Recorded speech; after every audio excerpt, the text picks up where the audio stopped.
Hola, hoy vamos a hacer una exploración profunda de una idea muy potente de un curso de milagros, específicamente la lección 165. Ajá. Y para guiarnos, tenemos un análisis súper detallado que encontramos en el canal Explorando un curso de milagros con Moss. Sí, el trabajo de Moss ahí es muy interesante. Totalmente. El título ya de por sí te deja pensando, ¿no? Que mi mente no niegue el pensamiento de Dios. Directo al grano. Directo. Y lo que Moss plantea de entrada, según su análisis, es que la lección no dice que podríamos estar negando ese pensamiento. Dice que lo estamos haciendo. Ouch, sí, esa es la premisa. Quizás sin darnos cuenta siquiera. Y eso, bueno, nos lanza a preguntas clave. ¿Qué significa exactamente negar el pensamiento de Dios desde esta perspectiva que presenta Moss? ¿Cuál es ese pensamiento? Y más importante, ¿cómo se ve esa negación en el día a día? Ok, vamos a desglosar esto que Moss nos trae. Sí, es un punto de partida, fuerte, como dices. Moss subraya eso, que no es una posibilidad. Es como un diagnóstico del estado actual de la mente, digamos. Ajá. Y la consecuencia de esa negación, tal como él la expone en su análisis, es bien concreta. Son nuestros propios pensamientos, esos de aflicción, de sufrimiento, ¿sabes? Incluso los que giran en torno a la idea de la muerte. Los pensamientos negativos, digamos. Exacto. Esos actúan como un velo, como una sombra. Y esa sombra, explicamos interpretando el curso, oscurece algo que, bueno, ya nos pertenece por derecho divino. ¿Qué sería eso? La felicidad perfecta y la vida eterna, cosas que ya nos fueron dadas por la voluntad del Padre según esta visión. Moss lo resume, creo que parafrasea la idea de que tus pensamientos de aflicción y tus pensamientos de muerte ensombrecen la perfecta felicidad y vida eterna. ¡Wow! Es como si tuviéramos el sol encima, pero insistiéramos en abrir un paraguas. Justo esa imagen. Estamos bajo el sol, pero con el paraguas puesto. Entendido.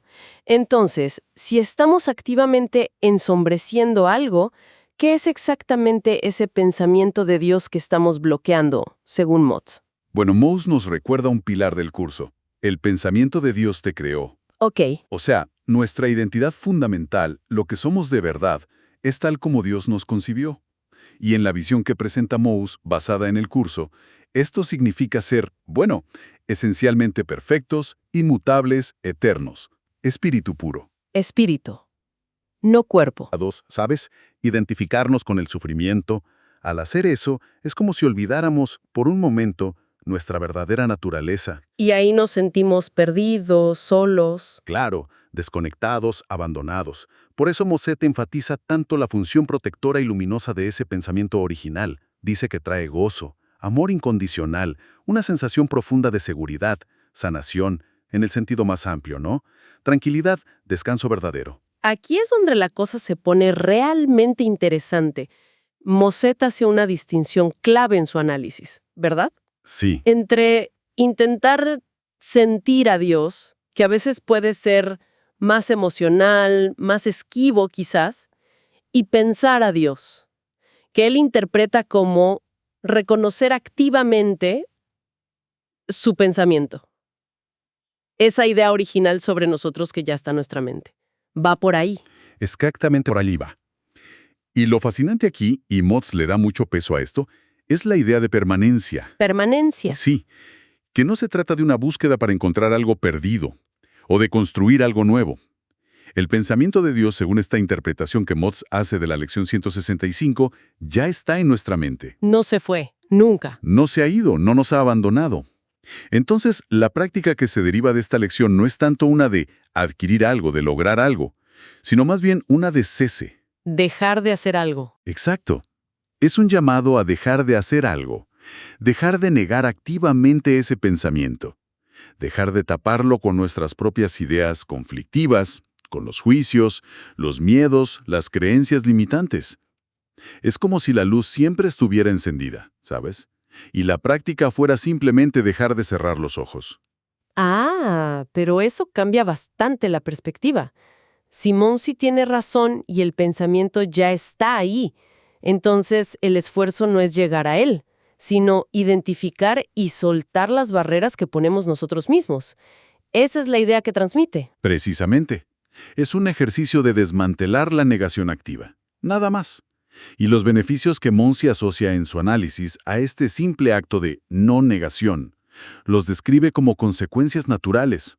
No son premios que te ganas con esfuerzo. ¿Y cuáles son esos beneficios? Habla de una seguridad inquebrantable, de una alegría que no depende de lo que pase afuera, de curación, entendida como corregir la percepción de que estamos separados, no, de una profunda tranquilidad de espíritu, de un descanso de verdad apacible y de un despertar sereno cada día.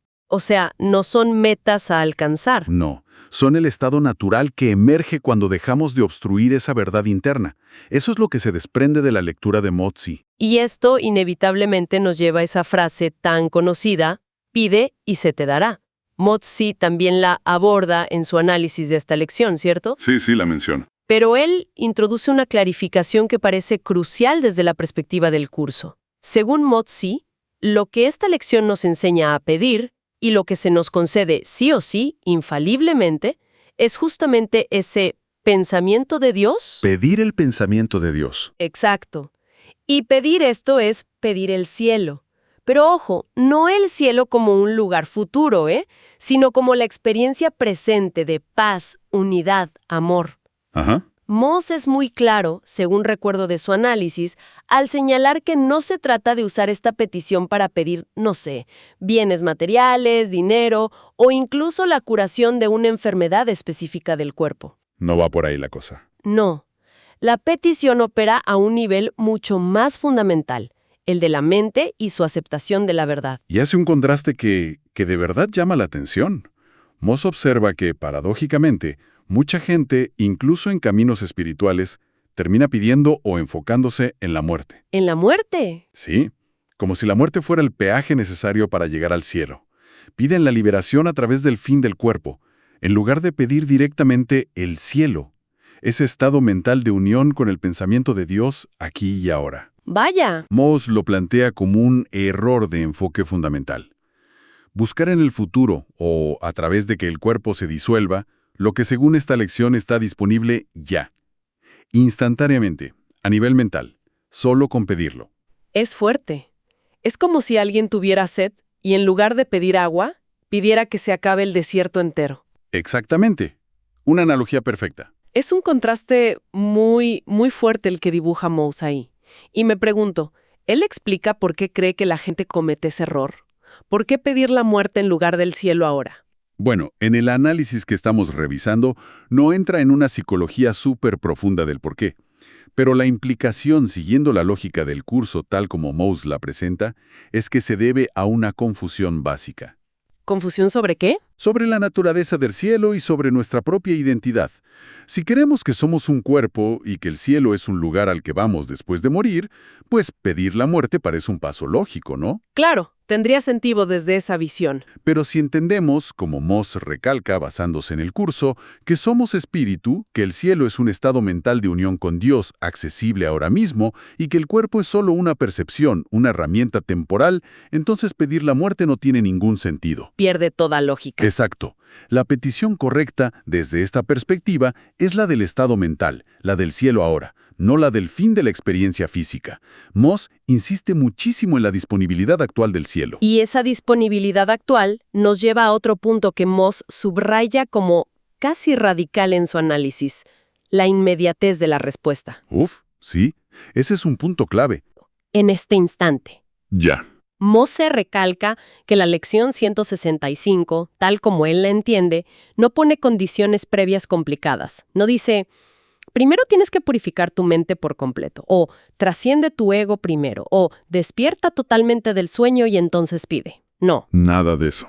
La interpretación de Mosé es que la petición sincera del cielo, entendido como el pensamiento de Dios, resulta en que se te concede de inmediato.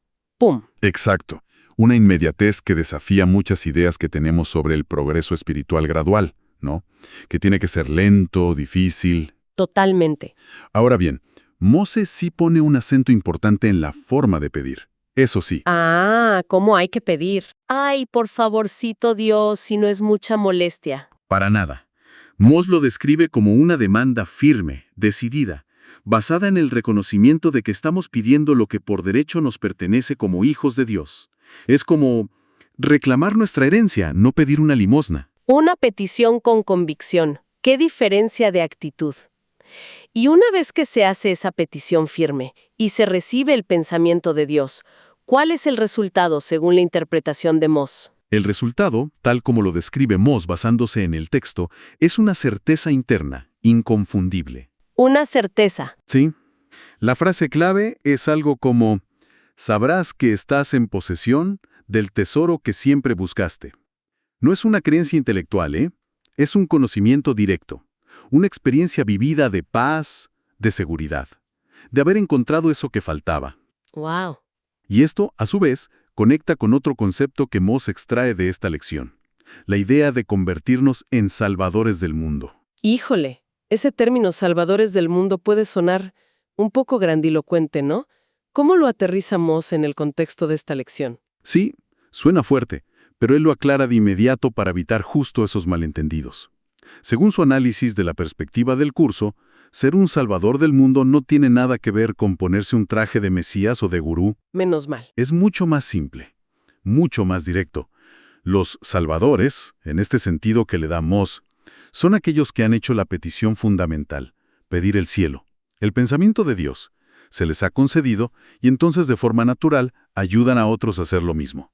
¿Solo eso? Sí, Moss lo distingue claramente de andar dando disertaciones metafísicas supercomplejas o de analizar los detalles del ego. Ser un salvador, según esta visión que él presenta, es simplemente haber aceptado ese pensamiento divino, ese cielo interior, y como consecuencia lógica y amorosa, facilitar que otros reconozcan que también pueden pedirlo y recibirlo. Es como compartir la buena noticia. Exacto.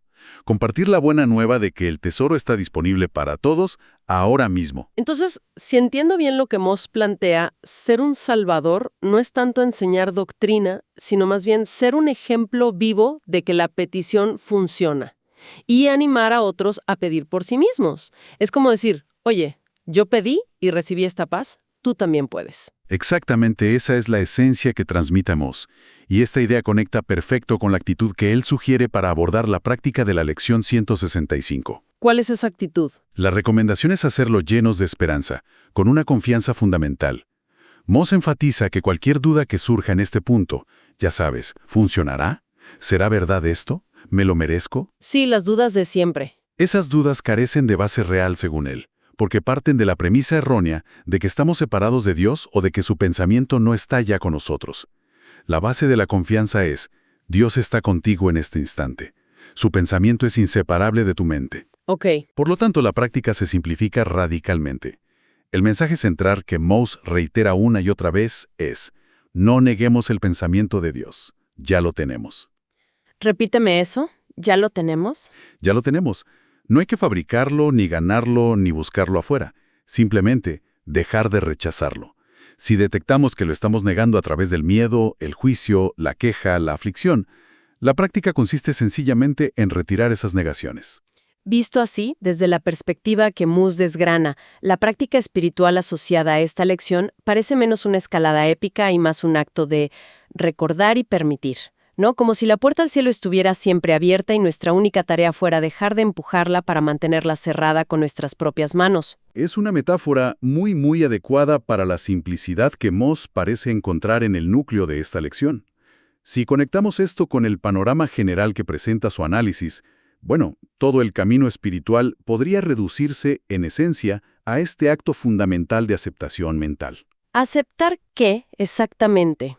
Permitir que la verdad sobre nosotros, el pensamiento de Dios, sea lo que guíe nuestra experiencia, en lugar de nuestros propios pensamientos conflictivos y limitantes. Es realmente potente como Moss lo expone.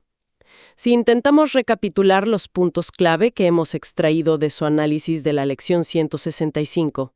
Primero, la idea central.